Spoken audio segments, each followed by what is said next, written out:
अथ पंचाशत्तमोऽध्यायः 50वां अध्याय। शुक्राचार्य द्वारा काशी में शुक्रेश्वर लिंग की स्थापना कर उनकी आराधना करना। मूर्त्यष्टक स्तोत्र से उनका स्तवन। शिवजी का प्रसन्न होकर उन्हें मृत संजीवनी विद्या प्रदान करना और ग्रहों के मध्य प्रतिष्ठित करना। सनत कुमार बोले, हे व्यास, मृत्युंजय नामक शिवजी से जिस प्रकार शुक्राचार्य मुनि ने मृत्यु नाशिनी विद्या प्राप्त की, उसे आप सुने। पूर्व काल में भृगुपुत्र शुक्राचार्य वाराणसीपुरी में जाकर विश्वेश्वर प्रभु का ध्यान करते हुए दीर्घ काल तक तप करते रहे। हे वेद व्यास, उन्होंने वहां परमात्मा शिव का लिंग स्थापित किया और उसके सामने एक मनोहर कूप का निर्माण करवाया। उन्होंने द्रोण परिमाण के पंचामृत से उन देवेश को 1,00,000 बार स्नान करवाया और इसी प्रकार नाना प्रकार के सुगंधित द्रव्यों से भी 1,00,000 बार स्नान करवाया। उन्होंने देवेश का चंदन, यक्ष कर्दम और सुगंधित उबटन से हजारों बार प्रीति पूर्वक अनुलेपन किया।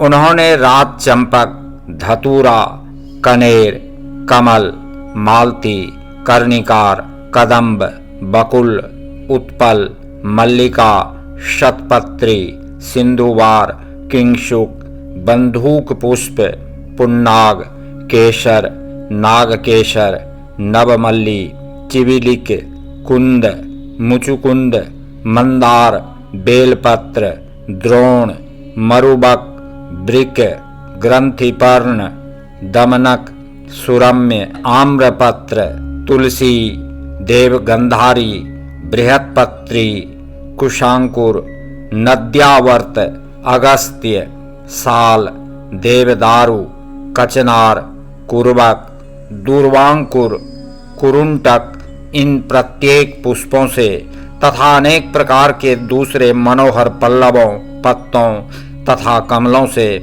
सावधान चित्त हो प्रीति पूर्वक शिवजी का पूजन किया।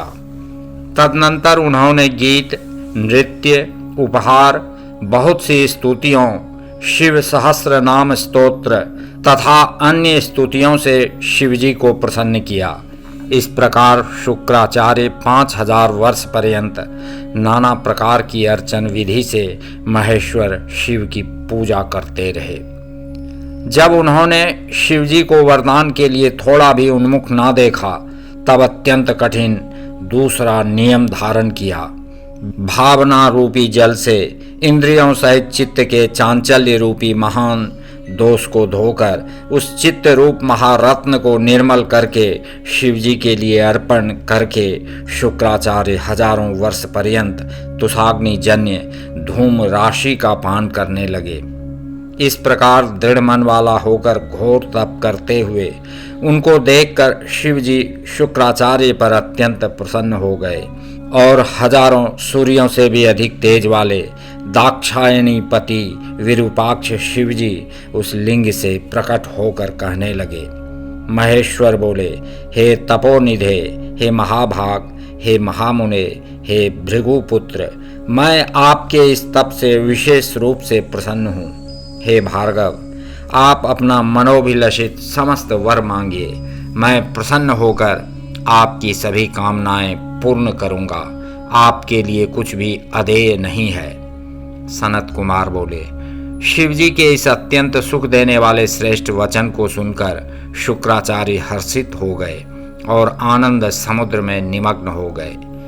कमल के समान नेत्र वाले तथा हर्षातिरेक से रोमांचित विग्रह वाले शुक्राचार्य ने प्रसन्नता पूर्वक शिवजी को प्रणाम किया और प्रफुल्लित नेत्रों वाला होकर सिर पर अंजलि लगाकर जय जयकार करते हुए बड़ी प्रसन्नता से वे अष्टमूर्ति शिवजी की स्तुति करने लगे।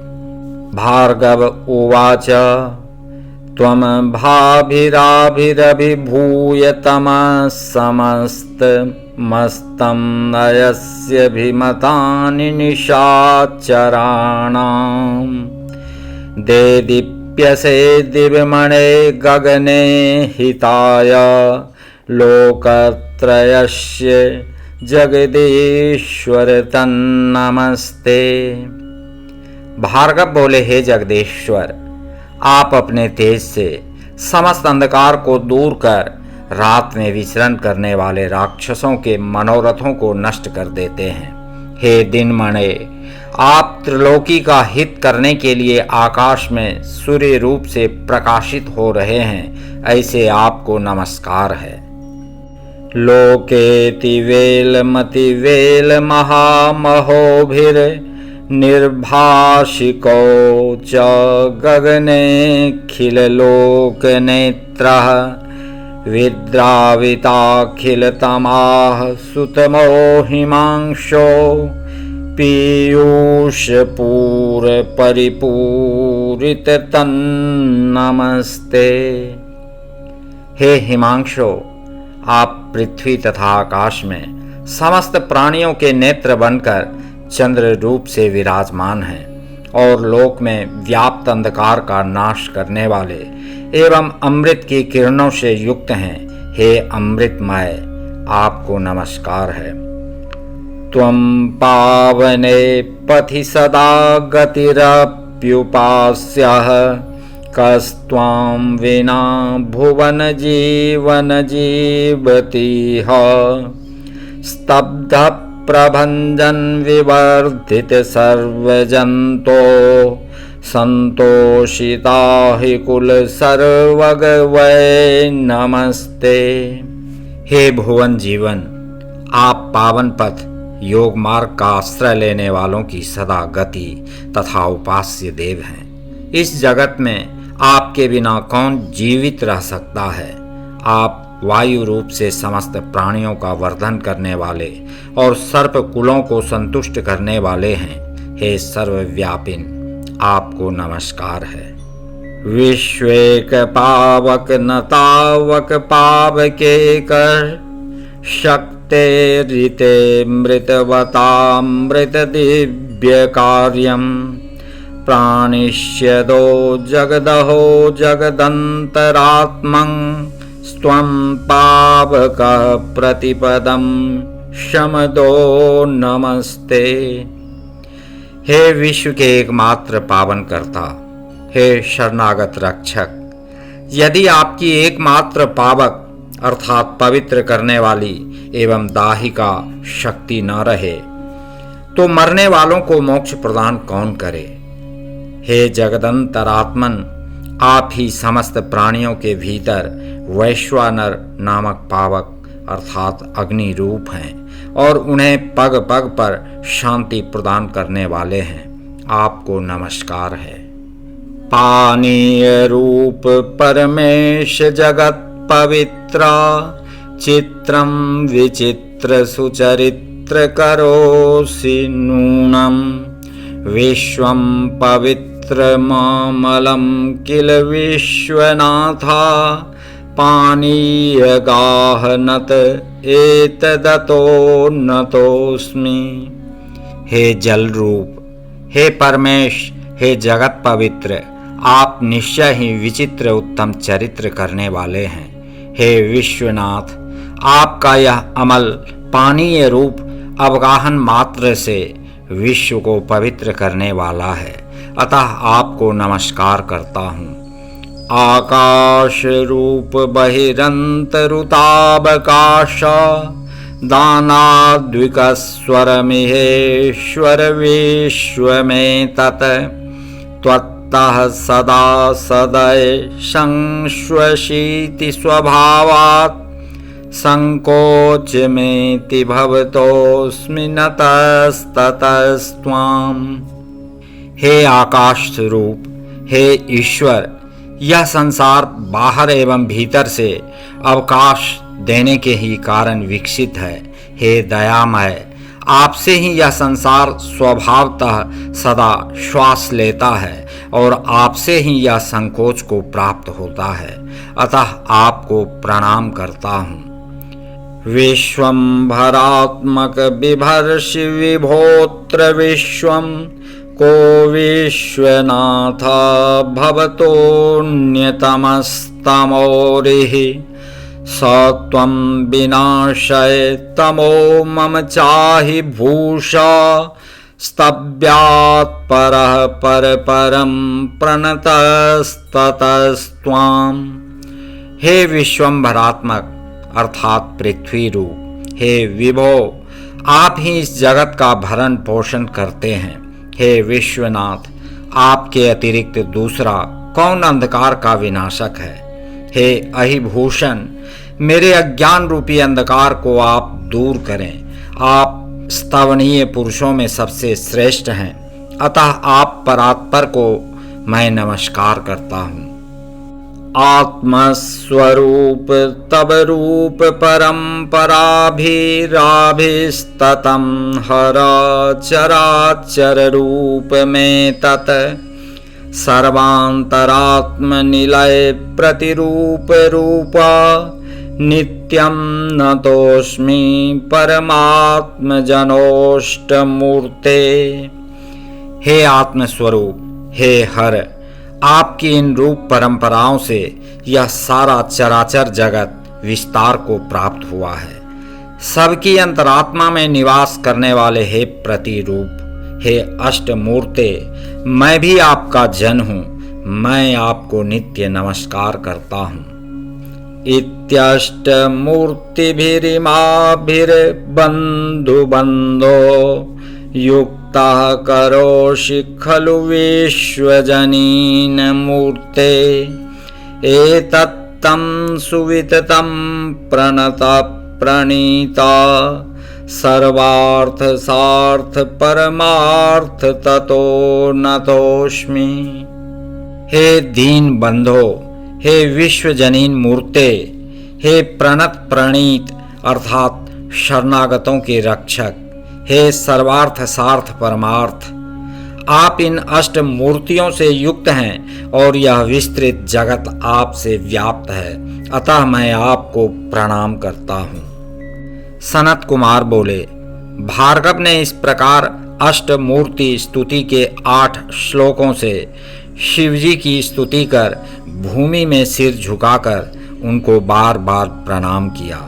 अत्यंत तेजस्वी भार्गव से इस प्रकार स्तुत महादेव जी प्रणाम करते हुए उन ब्राह्मण को अपनी भुजाओं से पकड़कर तथा पृथ्वी से उठाकर अपने दांतों की कांति से दिगंतर को प्रकाशित करते हुए मेघ के समान गंभीर वाणी में अत्यंत प्रेम पूर्वक कहने लगे। महादेव जी बोले, हे विप्रवर्य, हे कवे, हे तात, आप मेरे पवित्र भक्त हैं। आपके द्वारा की गई उग्र तपस्या, लिंग प्रतिष्ठाजन्य पुण्य, लिंगाराधन, अपने पवित्र एवं निश्चल चित्त के समर्पण तथा अविमुक्त जैसे महाक्षेत्र में किए गए पवित्राचरण से मैं आपको दया पूर्वक देखता हूँ। आपके लिए कुछ भी अधेय नहीं है। आप इसी शरीर से मेरी उदर रूपी गुफा में प्रविष्ट हो पुनः लिंगेंद्रिय मार्ग से निकलकर पुत्र भाव को प्राप्त होंगे। अब मैं अपने पार्षदों के लिए भी दुर्लभ वर आपको प्रदान करता हूँ, जिसे मैंने ब्रह्मा तथा विष्णु से भी गुप्त रखा है। मृत संजीवनी नामक जो मेरी निर्मल विद्या है, उसका निर्माण मैंने स्वयं अपने महान तपोबल से किया है। हे महाशुचे, उस मंत्र रूपा विद्या को मैं आपको प्रदान करता हूँ। हे शुचि तपोनिधे, आप में उस विद्या की प्राप्ति की योग्यता है। आप जिस किसी को उद्देश्य करके विद्येश्वर भगवान शिव की श्रेष्ठ विद्या का आवर्तन करेंगे, वह अवश्य ही जीवित हो जाएगा, यह सत्य है। आपका देदीप्यमान तेज आकाश मंडल में सूर्य तथा अग्नि से बढ़कर होगा। आप प्रकाशमान होंगे और श्रेष्ठ ग्रह होंगे। जो स्त्री या पुरुष आपके सम्मुख यात्रा करेगा, आपकी दृष्टि पड़ने मात्र से उनका सारा कार्य नष्ट हो जाएगा। और हे सुब्रत, मनुष्यों के समस्त विवाह आदि धर्म कार्य आपके उदय काल में ही फलप्रद होंगे। संपूर्ण नंदा तिथियां अर्थात प्रतिपदा, षष्ठी तथा एकादशी आपके संयोग से शुभ होंगी। आपके भक्त अत्यंत पराक्रमी तथा अधिक संतानों से युक्त होंगे। आपके द्वारा स्थापित किए गए इस लिंग का नाम शुक्रेश्वर होगा। जो मनुष्य इसकी अर्चना करेंगे उनकी कार्य सिद्धि होगी। वर्ष भर प्रतिदिन नक्त व्रत परायण जो लोग प्रति शुक्रवार को शुक्र कूप में स्नान एवं तर्पण कर इन शुक्र शिव की पूजा करेंगे, उसका फल सुनिए। उनका वीर्य कभी निष्फल नहीं जाएगा। वे पुत्रवान एवं अति वीर्यवान होंगे। वे सभी लोग पुरुषत्व एवं सौभाग्य से संपन्न, विद्या युक्त तथा सुखी होंगे, इसमें संशय नहीं है। इस प्रकार वर देकर शिवजी उसी लिंग में लीन हो गए और शुक्राचार्य भी प्रसन्न चित्त होकर अपने स्थान को चले गए। हे व्यास जी, शुक्र ने जिस प्रकार अपने तपोबल से मृत्युंजय नाम की विद्या प्राप्त की, उसे मैंने कह दिया। अब आप और क्या सुनना चाहते हैं?